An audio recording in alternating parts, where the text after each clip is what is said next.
Okay, so we're gonna talk about the anatomy of sin. We prayed already, so just continue to pray. My prayer for tonight is that your attention will be intact, di ba? That you will be keen on trying to understand. Because when you are able to explain properly the anatomy of sin, for example, you're ministering to people. How many of you are leading a small group? Okay, so there are some of you who are leading a small group already. When they open up to you about their sins, about their struggles, the things that you will learn in BF2, here in the anatomy of sin, you will be able to discuss that with them. And you will be able to explain to them why it happened, how it happened. So, ano tayo? Put your attention here. You also have your booklets with you. If you don't have it, you can raise your hand so that the volunteers can give it to you. For this evening, we will be looking into a very familiar story. Okay? How many of you know the story of Adam, Eve, and the serpent? Okay. So we know, di ba? We will go through that story because that story somehow explains fully, di ba? Yung anatomy ng sin. But before we dive into that passage, let us start first with James chapter 2 verse 10. Can we all read James chapter 2 verse 10 together? 1, 2, 3, go. And yet stumbles at just one point, is guilty of breaking all of it. Okay. According to this verse, how does God look at sin? That's the first question. How does God look at sin? Ba? Same. Meron kayong sense na parang pantay-pantay. It's the same thing. So God, when He looks at sin, one sin is enough to condemn you. Okay? You will see that in multiple Bible passages. They will list down a list of sins. And many times when we read those kinds of verses, we say, hindi ko naman to ginagawa. I'm not doing this. I'm not guilty of this. I'm not guilty of... But when you read through it, some way, somehow, jackpot ka eh.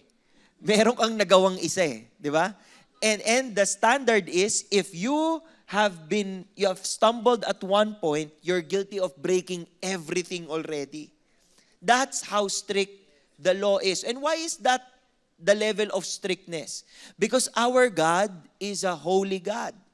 And righteousness is the measurement, di ba? If God wants to be with us, kailangan meron tayong righteousness. And we cannot have that ourselves. Kaya nga we need the righteousness of Christ. So you break one commandment, you have broken all. Romans 3:23, all have sinned and fall short of the glory of God. Ibig sabihin ito, because this is what the Bible says, and it is not just the Apostle Paul who wrote it in Romans 3. That is a quotation coming from the Psalms. So even David understands that. So para sa Panginoon, all men have sinned. All fall short of His standard. So no one can come up and say, you know what, hindi ako masyadong sinner. Pag konti lang ang sin mo sa mata ni Lord, sinner ka. Ganon siya. So you cannot boast around and compare, naku, napaka-sinful mo. Ako, konti lang ang sin ko. Hindi pwede. In the eyes of God, pantay-pantay tayong lahat na sinners. Okay? Another verse, Jeremiah 17 verse 9. It says in this verse, the heart is deceitful above all things and beyond cure. Who can understand it? When it says deceitful, the word used there is parang ang meaning din nun is sly or insidious. No? Sly, insidious, slippery. So when you put together those words, what it means really is yung heart mo tuso eh. Di ba? Yung parang you wouldn't be able to know if your heart is leading you to the right thing or the wrong thing.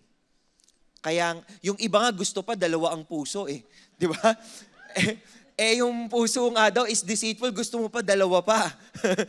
Who can understand it? So ano nang condition? Deceitful, and it is also beyond cure, or in other translations, it is desperately sick. Left to ourselves, ladies and gentlemen, left to yourself or to myself, we cannot get rid of this. Okay? Talagang walang pag-asa yung puso natin. That's why when we pray and when we have received Jesus into our lives, we pray, Lord, will you give us new hearts? Will you refresh our hearts? So that it's not the human heart dictating anymore, but the heart that comes from you.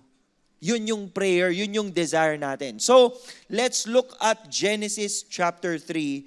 Tapos, let us try to see the strategy of the enemy so that we will understand. As we go through this, I want you to think of the times when you have been tempted to do something that is wrong in the eyes of God. Okay? Umpisahan natin. Genesis chapter 3, verse 1. The bida here, diba? You see verse 1, the serpent is mentioned. And the description of the serpent is this.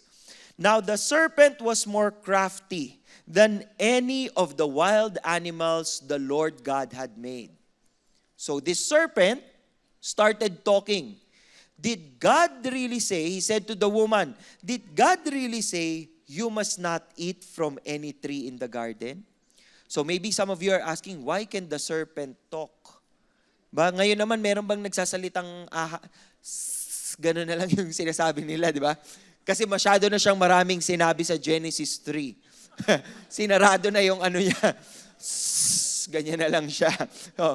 But when you try to see the interpretations of this is the figure that the enemy of God appeared in. The figure is the serpent. But anong nag-ooperate dyan? That's the enemy of God, Satan. Okay?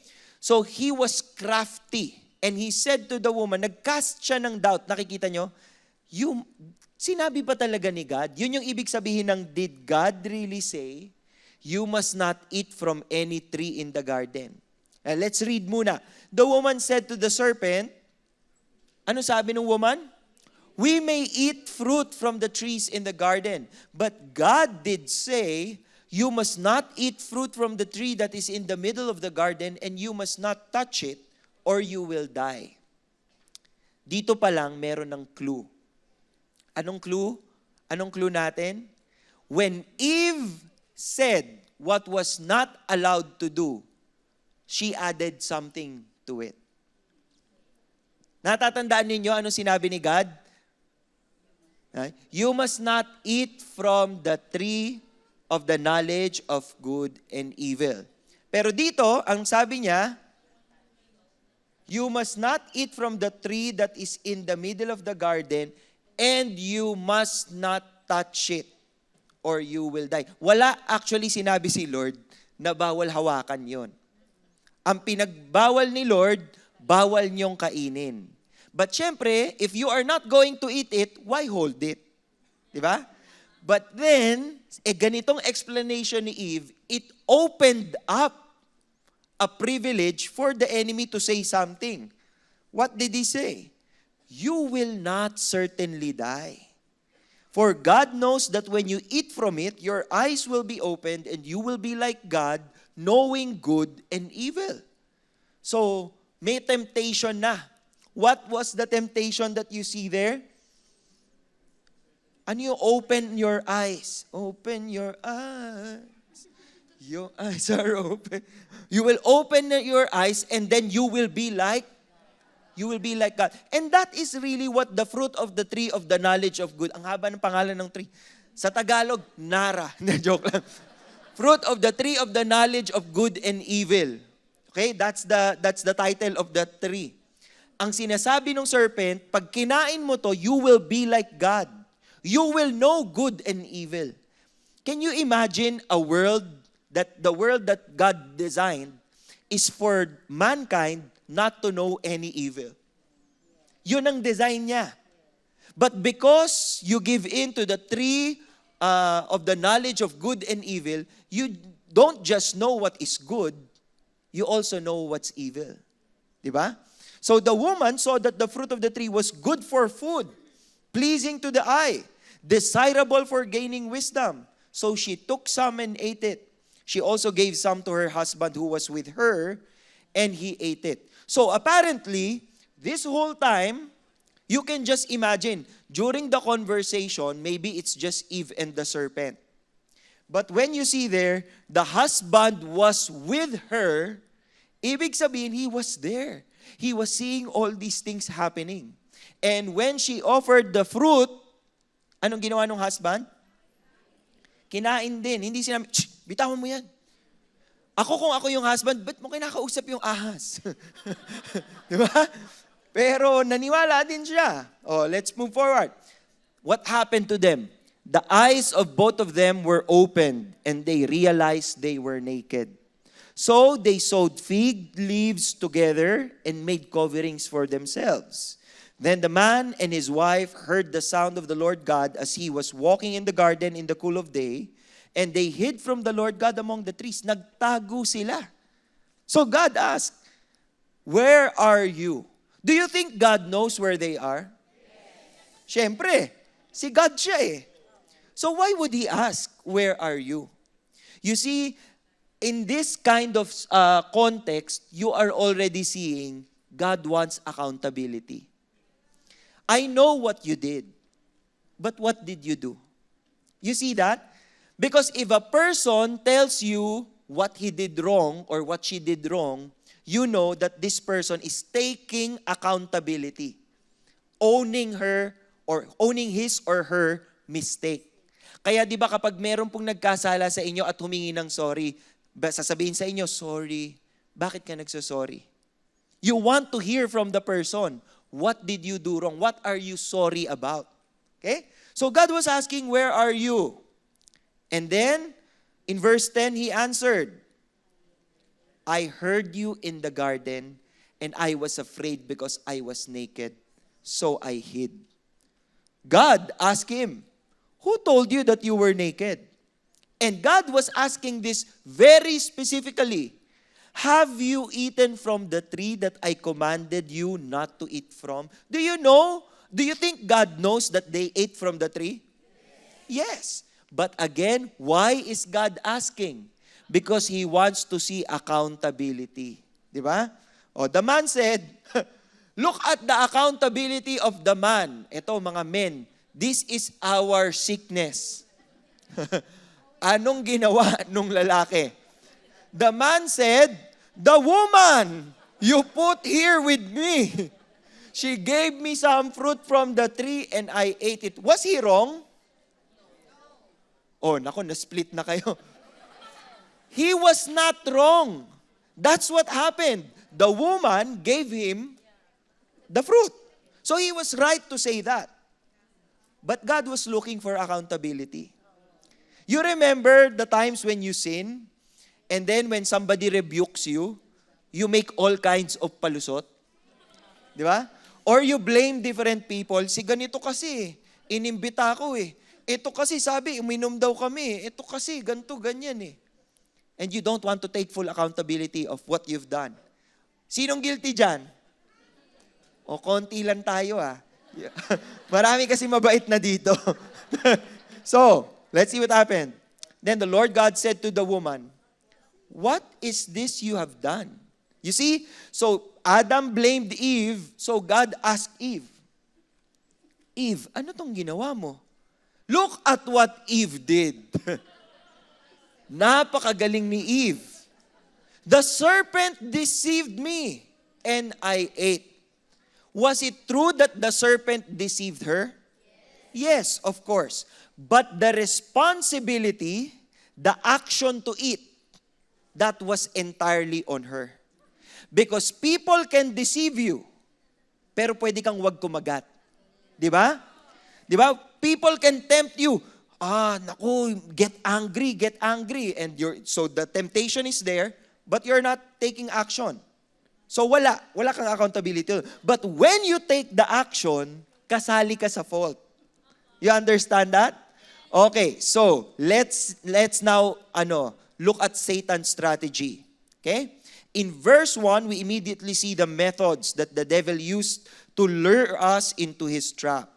He used this on Eve by asking her a simple question. What was the question that he started with Eve? If you have your Bibles with you, yes, what was the question?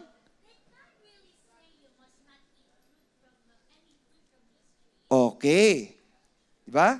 Indeed, has God said, you shall not eat from any tree of the garden? Diba? So he's casting doubt. Ito ba talaga yung sinabi niya? Okay? Many times, when you fall to sin, you entertain thoughts in your head. Sometimes, these are thoughts that doubt the goodness of God, doubt the faithfulness of God, or even, you're believing that this sin will give you much more than choosing holiness. How many times have we fallen into the trap of the enemy? When we think, okay to, minsan lang yan. Sige na, wala namang nakakakita, nobody can see it, di ba? Those lies start to redirect your focus elsewhere. What was the purpose of that question? The purpose is to make her question God's word. Definitely, Eve knew about the rules. But when somebody asks you, di ba? Kunyari kayo, may alam kayo. Alam nyo A, B, C, D, E, F, G. Okay? Somebody asks you, ang pang-seventh na letter ba ay J? Okay? Will you answer immediately or magre-recite kayo sa utak nyo? Sinong magre-recite sa utak? Bakit? Because when you are asked something, ini-echo natin sa utak natin yung question. So when someone casts doubt sa inyo, nahahawa tayo. You see? Talaga bang mabuti si Lord? Alam mo naman, God is good all the time. Ba? Tapos may umiiyak kang kakilala, talaga bang mabuti si Lord? Oo nga, no? Talaga nga bang mabuti si Lord? Pati ikaw parang nagda-doubt ka, di ba? Because that is the strategy of the enemy. He wants you to question the stability, the truthfulness, the reliability of God's word. Was Eve's reply in verses 2 to 3 accurate? Kanina, binasa natin, di ba? No, it's not accurate. So, let's proceed. Ito yon, sinabi niya, di ba? We may eat fruit from the trees in the garden, but God did say, you must not eat fruit from the tree that is in the middle of the garden. You must not touch it or you will die. But what did God really say? Backtrack tayo, Genesis 2:16 to 17. Ito ang totoong quote. Let's read it. The Lord commanded the man, you are free to eat from any tree in the garden, but you must not eat from the tree of the knowledge of good and evil. For when you eat from it, you will certainly die. Did God say anything about touching? No, di ba? So, ano ang sinabi talaga ni God? You can eat freely from any tree, but from that tree of the knowledge of good and evil, you shall not eat. Okay? So sometimes we don't understand the rules set by God. Diba? So that's the opportunity for the enemy to tempt us and fool us. Number 5, sensing that Eve did not accurately understand. When the devil knows that you do not know the rules of God, when the devil knows that you are just going to CCF, raising your hand every time, but you do not have a relationship with Him, nor are you reading His Word every day, you are a potential victim. Why? Why are we potential victims? Kasi we do not know the truth. We do not know God's Word. Diba? So the next step of Satan was Genesis 3 verse 4. You will not certainly die. The serpent said to the woman, what is this? Satan, because he knows this person doesn't know the word, the commandment. He's now tempting Eve to deny the word of God. Diba? Because you started doubting, now you are being tempted to deny. Hindi yun yung ibig sabihin. Baka hindi naman talaga ito. Alam mo yun, you're starting to deny the consequences of disobedience. Okay lang siguro to. And then you make compromises. That's how Satan lures us. And then number 6, this was immediately followed by the third step, according to Genesis 3 verse 5. What was the third step? God knows that when you eat from it, your eyes will be opened and you will be like God, knowing good and evil. What is Satan doing here? Satan was casting doubt on God's character. Eve, when she heard about that, Eve starts to question the goodness of God. Eve starts to question, merong pinagdadamot si God sa akin. And isn't that the way why we fall into sin? Diba? We feel that there is something that God is not giving, and so when this sin knocks on our doors, tempts us, we say, pwede ko pala itong makuha. Pinagbabawalan lang ako ni Lord. Kunin ko na to.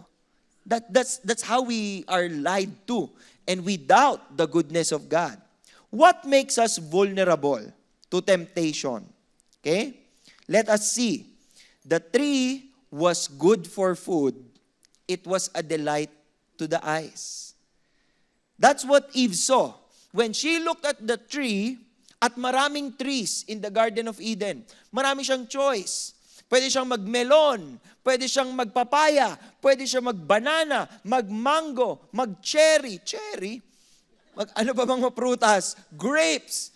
Pero, nung nakita niya yung tree of the knowledge of good and evil, parang, masarap to Pero ang daming masarap na puno. Di ba? It was a delight to the eye, so the temptation is there. And then, what does that mean for us? That is a subtle attack on pride. Why? That's a weakness in our hearts. We always see ourselves as most important. How many of you would admit that you are selfish? Diba? Parang halos lahat naman tayo If we have not died to self, we are really selfish. So it was desirable to make one wise. That is the beauty of that offering, no? It was desirable to make one wise. Okay, now let's move on. Verse 6. Yan yung nangyari. Desirable for gaining wisdom. She took some, ate it, and then she gave it to her husband who was with her, and he ate it as well. Take note of the strategy. Okay? You remember this verse from, I think, 1 John 2. No? 1 John 2:16. For everything in the world, the lust of the flesh, the lust of the eyes, and the pride of life comes not from the Father, but from the world. You see, when it says the lust of the flesh, anything that drives your flesh away from God. Okay? When you are doing something immoral, when you are doing something wrong, if you are doing something in excess that is not pleasing to God, that's the lust of the flesh. Sige lang, bigay mo lang. Lust of the eyes, when you are envious. When you look to others and you say, buti pa siya, may kotse, electric. Di ba? Buti pa siya, walang problema. Tapos yung may electric din, tinitignan naman yung car nyo o yung sasakyan nyo. Buti pa siya, hindi kailangang mag-charge. Ganyan yan. Lahat ng tao ngayon may problema. Di ba? Pride of life. Eto, sickness natin yang lahat. All of these things, they do not come from the Father, but from the world. So according to verse 6, what is sin? Sin is willful disobedience to God's word. That is Satan's strategy. If you do not know God's word, Satan will be able to fool you again and again and again. And that is why here in this church, in CCF, we teach our people how to read the Bible. Hindi lang kayo makikinig kay pastor. Yung iba kasi sanay sabi kasi ni pastor. Paano kung nawala si pastor? wala na. Di ba? Ligaw-ligaw na tayong lahat. You read Scripture. You study the Bible also. So, move on tayo. Roman numeral number 2. What is sin from man's point of view? Okay? What can we learn about the consequences of sin? Unang-una, we see when you sin, there is immediate gratification. Whatever it is that you desire, pag nag-sin ka, nakukuha mo yun eh. For example, gusto mong magalit at magwala. Because nagwala ka, you turn tables, nagsisigaw ka, nagbasag ka ng pinggan, para kang nasasatisfy. Tama? Because you have immediate gratification. What does that do to you? It is, first, pleasurable. Sin is pleasurable. Kaya yung mga nagsishare ng gospel na, alam nyo, pangit talagang mga kasalanan, na ganyan, blah, blah, blah, blah. Yung sinashare nyo ng gospel, hindi siya maniniwala. Kasi siya, masaya-masaya siya sa kasalanan eh. Di ba? Sin is pleasurable. But what happens? You lose your innocence. You cannot now claim that you stand in the holiness of God because you are compromised. May bahid ka na. May dumi ka na. That's what it means. And then you also see in the story of Adam and Eve, their eyes were opened. So now you see not just the perfection that God wants for you to see, but even the lies, the show, the effects of the enemy. So some would have others believe that there is no pleasure in sin. I want you to know today, there is. So it's not true that you will not have pleasure pag nag-sin kayo. Kasi nga, sinful nature eh. Pag sinful nature, gusto mag-sin. Matutuwa siya doon. So hindi mo mararamdaman na mali kaagad.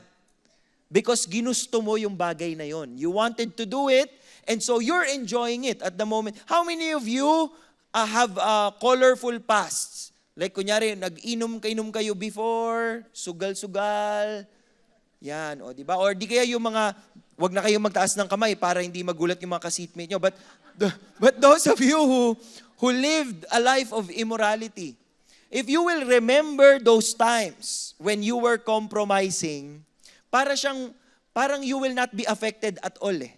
Di ba? Parang tuloy lang, sige lang.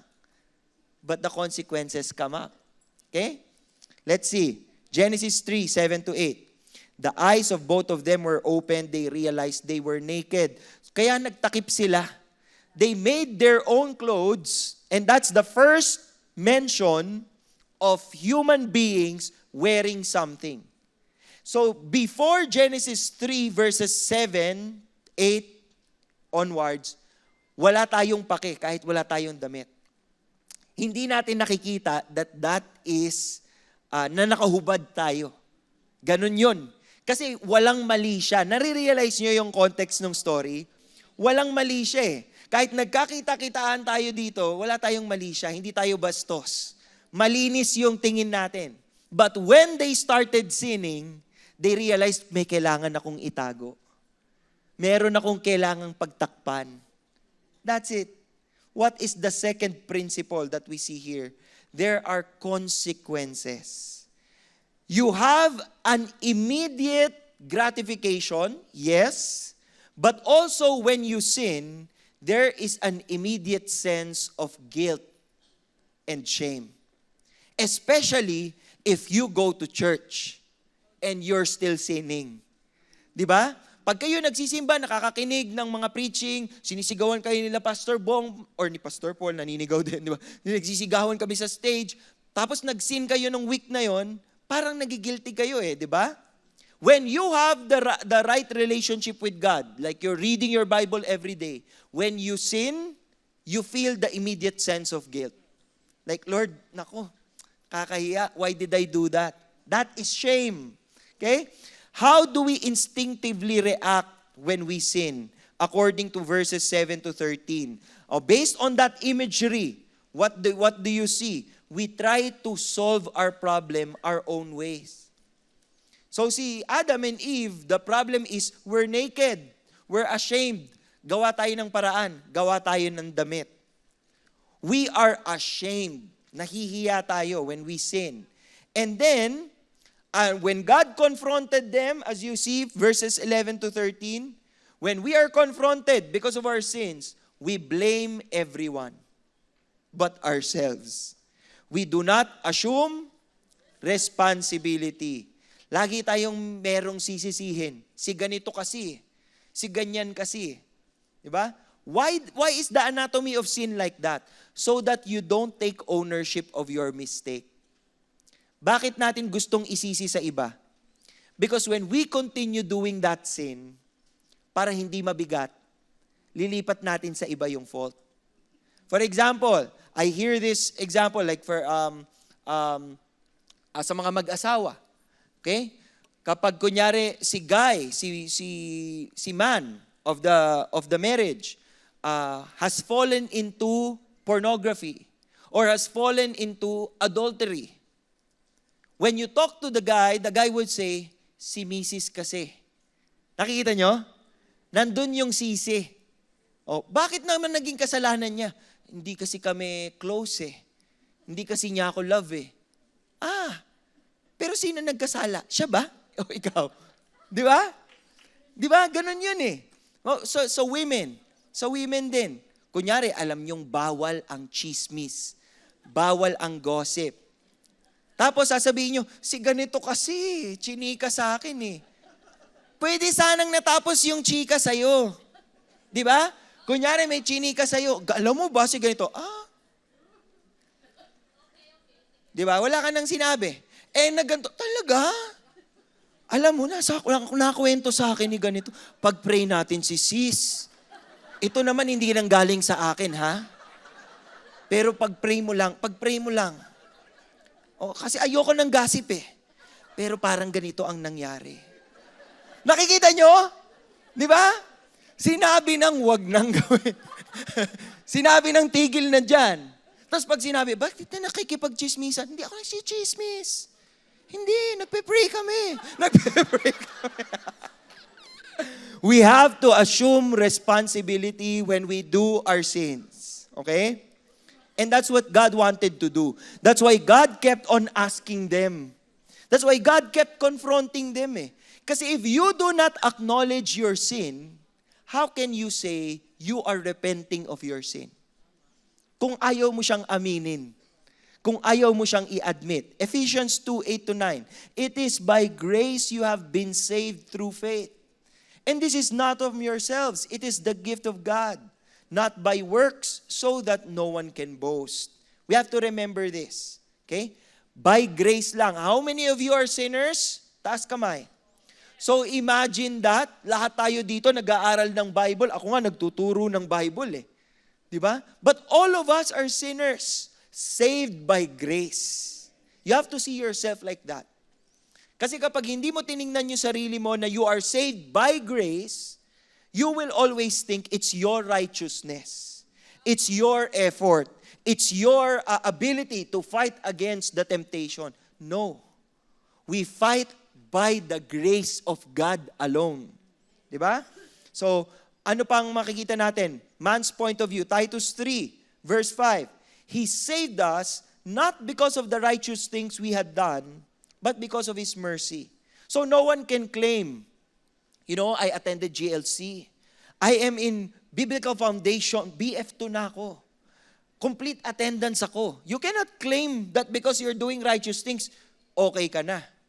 You are only okay because of His mercy. He saved us through the washing of rebirth and renewal by the Holy Spirit.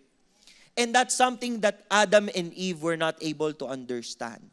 They only saw that they made mistakes. Kaya they were so ashamed. They were trying to hide from God. They do not know that they can come to God because God is gracious, He is loving, He is forgiving. Okay? What human frailty did Satan choose to appeal to in Genesis 3:4-5? Tingnan nga natin Genesis 3:4-5. You will not certainly die, the serpent said to the woman, for God knows that when you eat from it, your eyes will be opened and you will be like God, knowing good and evil. What is that? Pride. vanity, and pride. That is what Satan will appeal to. Because lahat tayo may ganyan. How many of you are guilty putting yourself first before others? Okay. How many of you are offended about something na hindi naman pala intentional kayong inaaway, pero na-offend kayo? O, di ba? Meron pa din. Bakit? Kasi inside, we are vain. We are selfish and we are proud. What is the biggest stumbling block between God and man? Pride. Pride. Kaya nga ang call palagi is you humble yourselves. As you approach God, you humble yourself. Lord, I need you. Every hour, I need you. Diba? Genesis 3:6-7. When the woman saw the fruit of the tree was good for food, pleasing to the eye, nabasa na natin to kanina, di ba? The eyes of both of them were opened. They realized they were naked, so they sewed fig leaves together and made coverings for themselves. What was the sin Adam and Eve committed? Disobedience. They did not obey the rules. God set clearly. Di ba? Merong standard that God set already, but they chose to disobey. Now, let's look at the point of view of God. Third Roman numeral. God hates sin. Di ba? Look at that. You are free to eat from any tree in the garden, but you must not eat from the tree of the knowledge of good and evil. When you eat it from, you will certainly die. Paano na natin nasabing God hates sin? Kung ito lang naman yung sinabi niya. You see, sin disrupts the design of God.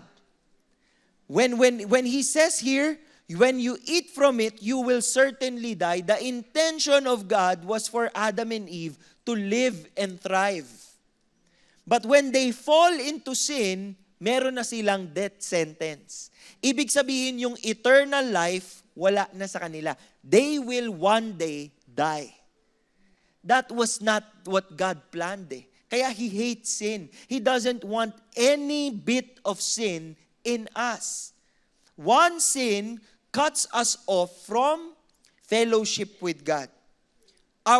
Kasi hindi ka pwedeng with sin and you have fellowship with God. Diba? Sabi ni John, mayroon kang fellowship with the world, di dapat nasa world ka. Hindi ka pwedeng mag-fellowship with God kasi contradicting yon. A perfect and holy God cannot tolerate even one sin. Do you believe God is holy? Yes. Do you appreciate that God is pure? Yes. God is holy, God is clean. Yes. Okay? So ibig sabihin, when we do sin, talagang we transgress Him. We hurt Him eh. Kasi gumagawa tayo ng hindi niya katanggap-tanggap sa Kanya. Bakit hindi katanggap-tanggap?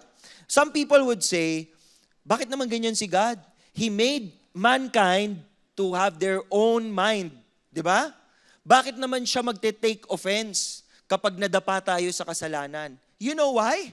Because He said what should not be done and what should be done. Hindi na lang tayo sumusunod. You see how deceptive our hearts are? Tapos magagalit pa tayo kay God. Bakit kasi pinagbawal ni God to? Itong sin na to. Ha? Ayaw nga niya masira yung buhay mo eh. God cannot tolerate even one sin. But you have to remember, Genesis 3:9-13. Look at that image. He asked them, where are you? He asked them what happened. And then He was trying to hear from them. He was trying to understand what happened because God still loves the sinner. He was concerned. If God did not love Adam and Eve, He could have destroyed them on the spot. Di ba? Pagkain pa lang nila nung apple parang bsh! Gagawa na lang ulit ako ng bagong Adam at saka ng bagong Eve. Di ba? But no, He wanted to converse with them. He wanted them to understand, I know what you're going through. And I have a solution. But you be open. You be honest. Diba? How does God deal with the sinner? Luke 19 verse 10. It says here, for the Son of Man came to seek and to save the lost. God seeks the sinner. He seeks him out. Kaya I don't know if you've ever lived a life of sin. I remember this because I was going to CCF St. Francis Square and I was backsliding. So every Sunday we go to CCF St. Francis Square, but I was really compromising in my previous relationships and I was very immoral during that time. And so, the Lord still seeks me. You know how? When I attend worship service, I feel the guilt. Yung sobra mong guilty, kung gusto kong magpanggap na holy ako, tataas ko yung kamay ko, so hindi ko siya mataas. Tapos umiiyak na lang ako. Alam niyo kung bakit? Kasi hiyang-hiya ka kay Lord eh. Yung parang I cannot fake it. Nakikita ko yung mga katabi ko, nag-worship sila, tapos ako parang di ako maka-worship. Kasi sin is blocking the way. Diba? So the Lord seeks you out. If you know you're living a life of sin, know this. God is seeking you. Stop running away from Him. So God makes the first move. He offers reconciliation. Kalain mo yon, si God pa yung magre-reconciliate? Si God pa yung makikipagbate? Nakapag-away na ba kayo with someone? Diba? Pag may kaaway kayo, gusto nyo siya maunang makipagbati sa'yo. Diba? Ayaw natin yung tayo yung makikipagbati. Wala naman akong maling ginawa eh. Ganyan yung stand natin, diba? Siya mag-sorry. Siya may kasalanan eh. Diba? Eto hindi oh. Si Lord walang kasalanan, siya pa yung lumapit kay Adam tsaka kay Eve. Imagine if God did not talk to Adam and Eve. Adam and Eve would have ended the story there. Nagtatago sila. Takot na takot lang sila. Habang naririnig nila naglalakad si God sa Garden of Eden, tago lang sila ng tago. Mahirap magtago. Nagtatago ba kayo? Oh, wag naman kayo wala kayong matatago kay Lord. The Lord sees everything. Okay. In verses 9 to 11, He knows the answers, pero bakit pa rin siya nagtatanong? We explained it a while ago. God offers us a chance to confess and to acknowledge our sins. Because that is important. Accountability is important sa Panginoon. He wants you to own your mistake. Not to blame anybody. Not to blame your past. Not to blame your parents. Not to blame your husband or your wife or your friends. You own your own mistakes. God Himself, di ba? God Himself, sabi sa Genesis 3:21, the Lord God made garments of skin for Adam and his wife and clothed them. It was not His command. He did not tell Adam and Eve, Adam and Eve, nasan kayo? Nagtatago kami, nakadamit lang kami ng dahon. Bakit kasi niyo yung ginawa eh? O sige, bahala kayo, maghanap kayo ng damit. Hindi yun yung sinabi ni Lord. It was God who made garments of skin for Adam and his wife. And kung nag-lesson kayo sa BF1, you know, di ba? And I taught this also, yung importance ng blood. Blood was shed in the Garden of Eden. Pagsasabihin ng mga ibang tao, paano? Ayan no, God made garments of skin. An animal had to die in order to clothe Adam and Eve. Napapansin niyo ba yon? May kinatay para magkaroon sila ng damit. Kasi hindi pa pwede yung dahon lang eh, mabubulok lang yun eh. Di ba? Ginamitan talaga sila. Ang kinatay, yung snake. Hindi, joke lang. Hindi natin alam. Naka-leather pala sila. Hindi, biro lang yon. So, but God made garments of skin. No? God provides the solution. Okay, clear tayo dyan. Hebrews 9:22. Ito yung niraise ko sa inyo last time. In fact, the law requires that nearly everything be cleansed with blood, and without the shedding of blood, there is no forgiveness. Nakakatapos lang natin ng Holy Week, and you know that blood was shed on the cross. And when we commemorate Holy Week, we remember that Jesus gave it His all. He gave His life. And it's not just, I give my life. Pwede namang, I give my life, I surrender, tas nawala lang siya. Because He can do that. But why did He have to bleed? Why did He have to suffer? Why did He have to die a horrible death? to show each and every one of us, He paid for the sins that we could not pay for. Diba? So application natin, what lesson can you draw from Eve's sin? The command in Genesis 2:16 to 17 did not include not to touch. Huwag kayong magdagdag bawas. Di ba? If you add to God's explicit word, wrong doctrine ang kalalabasan.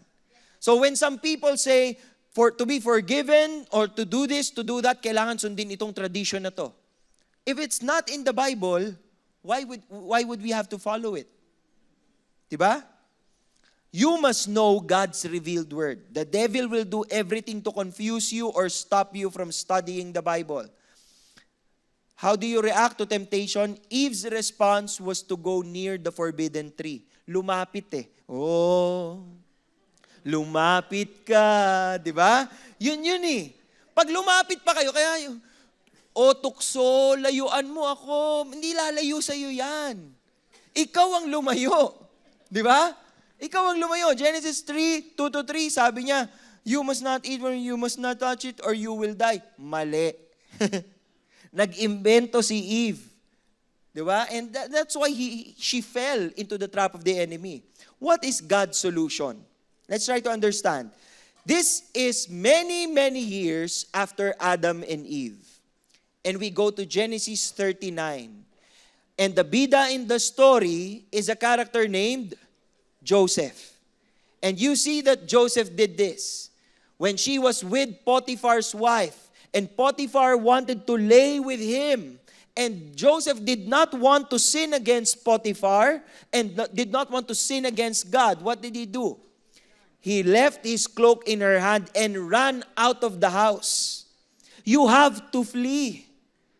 Pag may temptation, you flee. Hindi kayo, parang okay nga Do not be like Eve. Okay pala tong fruit na to Parang pwede Di ba? Because kahit tumingin lang kayo, sa mga nag-stumble dito sa pornography, for example, when you tell yourself, titingin lang ako, I will not do anything, I will just look. One look, and then yun iba na. Malagkit, tumingin, ang tingin ng mata. Once man, di ba? Isang tingin lang dire-diretso na yan. Di ba? You flee. Alis ka na. I-close mo na yung window. Hindi yung parang, nako, nagsisin ako. I-scroll ka pa rin ng i-scroll. Di ba? Yung iba sinasabi na sa story kasi may lumabas sa story. Ba't nung lumabas hindi mo pinatay yung phone mo? Ginanon mo pa, bakit may ganito? Tingnan ko na nga, tatapusin mo pa yung video. Hindi ko naman to nilalike. Pero nanonood ka na. Tapos maya-maya, natapos na yung video, in-scroll mo. Pag scroll mo, kaparehas ng content yon. Bakit? Kasi alam ni Facebook gusto mo to? O sige, bibigyan kita ng maraming ganito. Tapos di ka na makakatigil. Di ba? You have to flee. Okay? Do you rationalize when you have fallen into sin, what do you do? Do you rationalize your sin? Do you argue that it is not really sin? Pag nakipagdebate kayo sa sarili nyo, mananalo ang sarili nyo. Gets nyo? Nagdidebate, nagsin ba ako? Hindi ka nagsin. Hindi, nagsin yata ako. Hindi ka nagsin. Oo nga, hindi ako nagsin. Sino nanalo? Sarili mo. Di ba? What is that one thing we must not do? 1 John 1:8. If we claim to be without sin, we deceive ourselves and the truth is not in us. Do not deceive yourself. If you know you did something wrong in the eyes of God, what must we do? 1 John 1:9, anong sabi?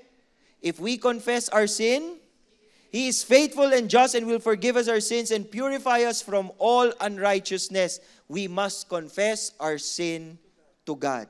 To God ang confession. Okay? You come clean to God. And then eventually you can confess your sin to one another. Open it up so that you are accountable. Do you catch yourself blaming others and not assuming responsibility for your sin? As Adam blamed Eve and Eve blamed the snake. Pag ganyan ang attitude natin, the question is, how proud are you? Diba? How can we have victory over sin? This is one of my favorite verses, and this is where we close. Paul said in 1 Corinthians 10:13, no temptation has overtaken you, but when it says overtaken you, to control, lay hold of you, yung humahawak sa'yo. Walang temptation that can hold you like that, na mahigpit ang kapit sa'yo, except what is common to mankind. What is it saying? Your sins, your temptations, it's not unique. Other people are also experiencing it. Other people are also seeing it. Other people are also struggling with it. And God is faithful. You see the faithfulness of God? He will not let you be tempted beyond what you can bear. Ibig sabihin, when temptations come to you, don't think wala kang laban. Some of us are believing and dito kasi yung tukso wala akong kalaban-laban. Bakit walang laban-laban? Sinong God mo? Di ba? If God is for you, who can be against you? So hindi totoong wala kang kalaban-laban. God is faithful. He will not let you be tempted beyond what you can bear. But, if you get tempted, na-tempt ka talaga, ito yung pinakamagandang pangako. He will also provide a way out so that you can endure it. Ibig sabihin, God provides the way out. This is true. Back then, when I was in high school, may computer na kami sa bahay, may internet na kami. So, nagpupuyat ako pag nag-aaral. Pero hindi talaga ako nag-aaral. Kasi pag puyat ka na, pag midnight na, wala nang gising. Tulog na silang lahat. Doon ka na magagawa ng kababalaghan. Alam nyo bang maraming beses nagka-virus yung computer? Yung panic ko, hindi ako parang nagising lahat ng dugo ko Anong gagawin ko? Ginagamit ng buong family namin yung computer. May virus, di ba? May minsan, yun na yun God is providing you a way out Sabi ko na sa'yo, tigilan mo yan, di ba? Parang ganun si Lord. So, anong application natin? Are your temptations unique? No. What does God promise to the believer under temptation? He promised you a way out. So, you say no to sin and take God's way out. That is how we triumph over sin. Say no to it and find the way out. Pag di mo mahanap, you say, Lord, give me a way out. Lord, give me a way out, please. Tapos sasabihin sa'yo ni Lord, patayin mo na kasi yung computer. Lord, give me a way out. Wag mo na siyang kitain. Di ba? Lord, give me a way out. Magbasag ka ng pinggan. Kaysa mukha ng taong basagin mo, maglaglag ka na lang ng pinggan. Ano yung ginagawa ng Takshapo ka na lang. Galit pala ako. Say no to sin and take God's way out. So that is our memory verse for this session. 1 Corinthians 10:13. Can we all stand up and read it together? 1, 2, 3, go.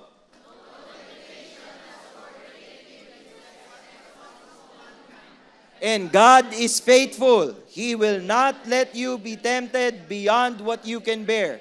But when you are tempted, He will also provide a way out so that you can endure it. Lord Heavenly Father, we thank you for this class. We thank you for allowing us to understand that this sin is not something that we cannot have victory over.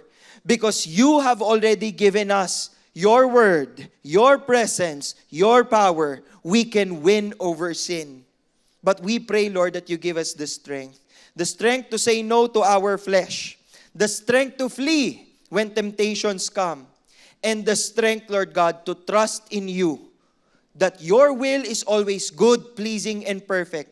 And as long as we stay within your will, we are in good hands. We offer our lives to you, Lord. In Jesus' name we pray. And all of God's people say, Amen and amen.